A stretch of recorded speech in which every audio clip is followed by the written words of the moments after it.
So ನೀವೆಲ್ಲ ಬಣ್ಣ ಹಾಕೊಂಡು ನಾಟಕ ಮಾಡ್ತೀರಿ, ನಾವು ಬಣ್ಣ ಹಾಕೊಳ್ದಿದ್ದೀರಾ ಸಿನಿಮಾ ಮಾಡ್ತಾ ಇದ್ದೀವಿ. ಬಣ್ಣ ಹಾಕೊಳ್ಳದೆ ಸಿನಿಮಾ ಮಾಡ್ತಾ ಇದ್ದೀವಿ. ಬಟ್ ನನಗೆ ಈ ಫಿಲಮ್ ಇಂಡಸ್ಟ್ರಿ ಬಗ್ಗೆ ಬಹಳ ಕೋಪ ಬಂದ್ಬಿಟ್ಟಿದೆ, ನನಗೆ ಸಿಟ್ಟು ಬಂದ್ಬಿಟ್ಟಿದೆ. ಫಿಲಮ್ ಚೇಂಬರ್ ಆಫ್ ಕಾಮರ್ಸು, ಈ ಆ್ಯಕ್ಟ್ರ್ಗಳ ಬಗ್ಗೆ ನನಗೆ ಸಿಟ್ಟು. ನೋಡ್ತಾ ಇದ್ದಾನೆ ವೆಂಕಟೇಶು. ಯಾಕೆ ಅಂದರೆ ನಾವು ನಮ್ಮ ನೀರು ನಮ್ಮ ಹಕ್ಕು ಅಂತ ಪಾದಯಾತ್ರೆ ಮಾಡ್ದೋ ಕಷ್ಟ ಕಾಲದಲ್ಲಿ ಬೆಂಗಳೂರಿಗೆ ನೀರಿಗೋಸ್ಕರ. ನಾನು ಸಿದ್ದರಾಮಯ್ಯನವರು ಎಲ್ಲ ಸೇರಿ ಒಂದು 150 ಕಿಲೋಮೀಟರ್ ನಡೆದು. ಕೋವಿಡ್ ಸಂದರ್ಭ, ನಮ್ಮ ಸ್ವಂತಕ್ಕೆ ನಾವು ನಡೀಲಿಲ್ಲ, ಆದರೆ ರಾಜ್ಯದ ಹಿತಕ್ಕೆ ನಾವು ನಡೆದು.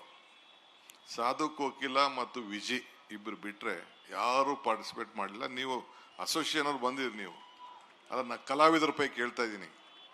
ನೀವೆಲ್ಲ ಮ್ಯಾನೇಜ್ಮೆಂಟ್ ಅವ್ರು ಕೆಲವರು ಬಂದಿದ್ರಿ, ಚೇಂಬರ್ ಅವ್ರು, ನಾನೇ ಪರ್ಸನಲ್ ಆಗಿ ಬಂದು ಚೇಂಬರ್ ಕರೆದಿದ್ದೆ. ಸೊ ನನಗೆ ಈ ಆ್ಯಕ್ಟ್ರುಗಳು ಇವರೆಲ್ಲ ಕೆಲವರೆಲ್ಲ ಬಳಸ್ಕೊಳ್ತಾರೆ, ಆಮೇಲೆ ಬಿಸಾಕ್ತಾರೆ. ಸೊ ಹಂಗೆ ತಿಳ್ಕೊಳಕ್ಕೆ ಹೋಗ್ಬಿಡಿ. ಅದಿಷ್ಟಿಗೆ ನಮ್ಮ ಸರ್ಕಾರ ಬಂದ ತಕ್ಷಣ ಫಸ್ಟು ಸಾಧಕು ಗೆಲಗೆ ಅಧ್ಯಕ್ಷರು ಮಾಡಬೇಕು ಅಂತ ನಾನು ಚೀಫ್ ಮಿನಿಸ್ಟರ್ ಇಬ್ಬರು ಮಾತಾಡಿಕೊಂಡು ಅವ್ರಿಗೂ ಒಂದು ಅವಕಾಶವನ್ನು ಗುರುತಿಸ್ಬೇಕು. ನಮ್ಮ ಕಷ್ಟ ಕಾಲದಲ್ಲಿ ಯಾರು ನಿಂತ್ಕೊಂಡಿರ್ತಾರೆ ಅವ್ರು ನಾವು ಸಹಾಯ ಮಾಡಬೇಕು ಅಂತೇಳಿ ಇವತ್ತು ಅವ್ರಿಗೆ ನಾವು ಅಧ್ಯಕ್ಷರಾಗಿ ನಾವು ಮಾಡಿದ್ದೇವೆ. ಇದು ತಲೆಯಲ್ಲಿರಲಿ.